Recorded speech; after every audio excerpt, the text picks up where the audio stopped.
Hey guys, how's it going? It's your Dokkan Tuber back with another video. I hope you guys are doing well. Make sure to leave a like, subscribe, and comment with any cool video ideas you guys have. So today we'll be looking at the 20.0.2 patch notes. There's been a lot of issues with the balance of Standard right now, with Paladin and Mage and Rogue also being at the forefront of all the decks, and the other classes can't really keep up. I guess Warlock and Priest are like not half bad, but some of the other classes like Shaman and Druid and Hunter, they're just terrible right now. So yeah, we're going to talk about these patch changes. You can check out the link in the description where I'll have these patch notes. And yeah, I hope you guys enjoy this video. So to start off, they're nerfing Deck of Lunacy to 4 mana. So it was originally 2 mana.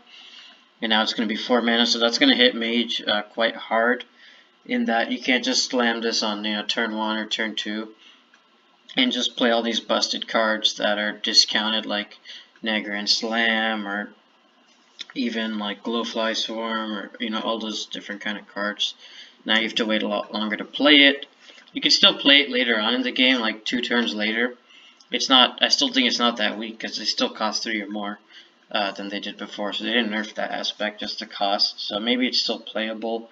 There's also the possibility that this card is just removed from the deck, and certain cards that work with Deck of Lunacy are in fact removed. But I think people may still run this card, and I think Spell Mage is honestly still going to be pretty good because they just have a bunch of really good cards from the Barons expansion. I honestly thought, let me show you guys. I thought they would nerf the 4 mana, this one, Refreshing Spring Water, make it 5 mana, because it's basically a 0 mana draw 2, which is really powerful, but I think they want to keep this as it is, so they wanted to really target the Deck of Lunacy. And then Paladin got a nerf to the Sword of the Fallen weapon. It has 2 durability instead of 1, so now you can't pull 3 secrets out, it's just 2 total secrets. And that makes it a little easier for decks to play around your secrets and not have to be overwhelmed with them. This still allows you for you to curve out well with Northwatch Commander on 3 to draw the minion, which is a very powerful effect. I don't know if they were really looking into nerfing this card itself. I think what they did was nerfing Sword of the Fallen was better. I honestly thought that they should make this card 3 mana. I just feel like the curve of playing Sword of the Fallen into Northwatch Commander is a little too strong and hard for most decks to deal with the amount of value you get, and deck thinning and getting the actual secrets and the minion, of course. But they're gonna go with this change. We'll see how it plays out. I think this is like the major Paladin change, in addition to Penflinger, which we'll talk about shortly. I don't really think I wish we had more changes for Paladin, honestly. For me, looking at Aldor Attendant, I feel like this is a very powerful card. It was originally a 2 mana 2/3 with the same effect, and they made it a 1/3, and then Paladin's been a top tier deck for like 6, 7, 8 months now. And it's kind of an issue because it doesn't give other decks a chance. So what I would like to see with this card is being a 1 mana 1/2. So that your opponent can more easily deal with it, and so it doesn't just snowball with like Hand of a Doll, and then you play your Libram of Wisdoms and it gets out of control. So maybe they'll do that if they see Paladin still too strong, but if it's not, then they'll probably leave it as it is. And then for Mage and Rogue, mostly Rogue, Jandis Barov is being nerfed to 6 mana. So now it'll be a little easier for other classes to deal with 2 5-drops and her as the 2/1 body, because they'll be coming out later, so maybe you have enough mana for your control tools, like whether it be Siphon Soul or even that other Corrupted Warlock card. Other classes don't really have too much removal, but those are the main ones I'm thinking of. I wanted to show you guys the 5-drops, because a big issue with Jandis, they talk about this in the dev comments, is that a lot of the weaker 5-drops rotated out.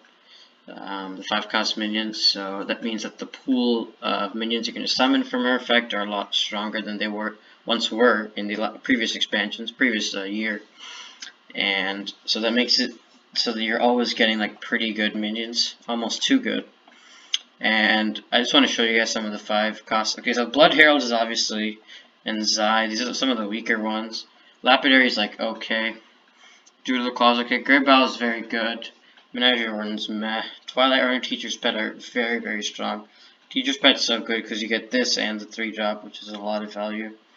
Barak, Kodobane, not too strong. Trampling Rhino, very good because it has a rush. So you can just put the 1 damage, or you can choose this one to secretly die and still get a lot of value out of it. And then Mage, like most of these are pretty good. With Mosaki is a good standard minion. Ethereal Conjurer is decent. Egwin's very good. And then Raz is obviously very strong.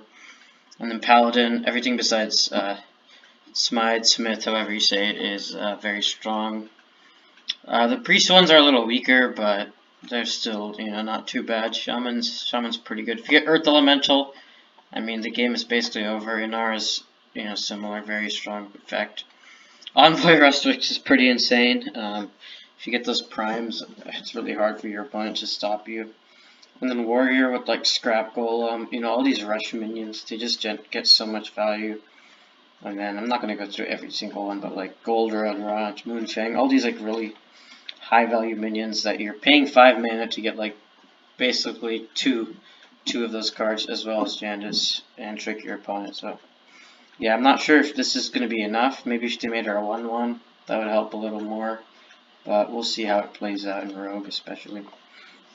And this is a really big change. I'm very glad it happened. It took a while, but they're making Penflinger only deal the 1 damage to a minion, so you can't, put it in the face and keep spamming the Libram of Wisdoms in Paladin. And even with the Rogue, with Field Contact, Penflinger was the main avenue for you to play Battlecry minions and draw so many cards and just fill up your board and, overpower your opponent. But now that it only does to minions, your opponent has to have a lot of healthy minions on their board in order for you to actually use the Penflinger. Otherwise, you're going to be killing your own minions, which is not really ideal. So that weakens that whole combo as well. So I'm happy with this. I think Penflinger will still see some play. It'll obviously not be so, strong in that it can just keep chipping away at your health. But yeah, I like that change. And then the Watchpost. This is the Far Watchpost. 2 mana, 2/3. They lowered its health by 1, so now you can actually kill it. This card's very degenerate. Not really fun to play, but now that if you can actually clear it, it makes it a lot better and not feel so bad to play against. Same with the Warshan Watchpost. They're nerfing its health by 1 so that it's easier to clear. So I like those changes. It'll make it easier to clear the Watchpost and not so frustrating. And then Battlegrounds, they have some updates. They're returning with Wagtoggle's coming back actually. She's give a friendly minion of each minion type +1/+1 instead of +2/+1. They removed her when she had +2/+1 soon after they did that. It took them a while to do this. I don't know why they didn't immediately make her +1/+1, but here she is. I think she'll be very strong. Not as strong as she was before, but she'll still be strong with the nice menagerie cards you can play, and even in the lower tiers like tier 4 and stuff. And then Hook Tusk, I think they finally settled on something that hopefully they can keep. They've gone through a lot of changes with Circus. She started out being really strong.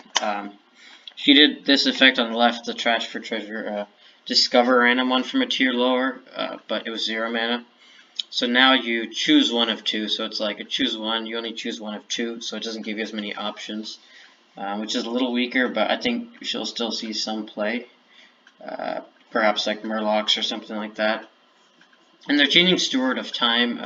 They're making it 3/3 like it was before, but when you sell it, it gives the minions +2/+1. So instead of just being a better body on the board, it buffs the minions for the future, and actually has an impact in what it was originally supposed to do. So if there's like a Deflecto bot or a Crackling Cyclone, you can sell this and buff those, and the attack is a very strong push for your board. So I like that change. And they're buffing Beast Creator. I think he was a 3/3 before that gives +3 attack, if I'm not mistaken. And then they put it back to 2 attack, and then now he's a 3/3, so he can, fight for himself now. So that's good for beasts. And another beast buff, Macaw, is a 5/3. I think he went from a 3/3 to a 4/3 to a 5/3. So it'll be a little stronger in the mid game and actually be able to trade. And hopefully that gives beasts some ability in the mid game to survive, even without like a cave hydra. And the Herald of Flame, they're giving it +1 attack, so that's very good because dragons are a little, not little, they're very weak in the mid game because there's like virtually no buffs besides Twilight Emissary, which is like just a single target buff. And this will make Herald of Flame maybe actually like get the overkill effect because a lot of the times 5 attacks is not enough at that stage of the game. And Wildfire Elemental gets 1 health. That's a good change because 3 health is really low, especially for a 4-cost minion. So now it won't die as much, or it may still die, but if you scale it, that extra health is a big deal. And then Lieutenant Gar and Little Rag, they're just reverting their changes to 8 attack on Gar and 6/6 on Little Rag because they were really OP elementals, and then now they nerfed them and now they're back just to see how they would they fare. And then there's some duels changes. We don't really do duels here. They fixed a lot of bugs. I want to point your guys' attention to one thing.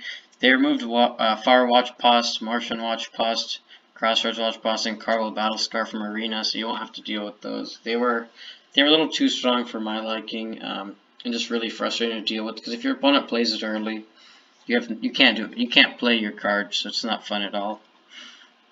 So I like that change. I'm sure there's other cards they should take out, but you know that's a step in the right direction. And there's also something else.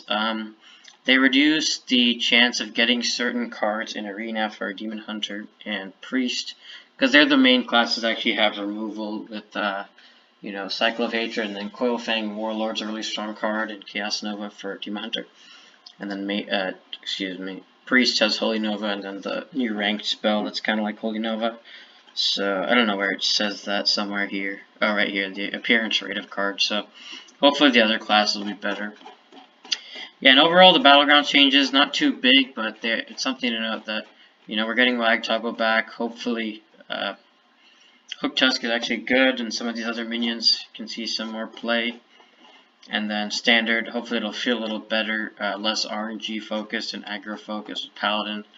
I still think, and many people still think, that Paladin's still going to be too strong, and I agree with that because it just has so much early pushes and high value cards, but hopefully this patch at least hinders some of that ability and allows other classes to see some play.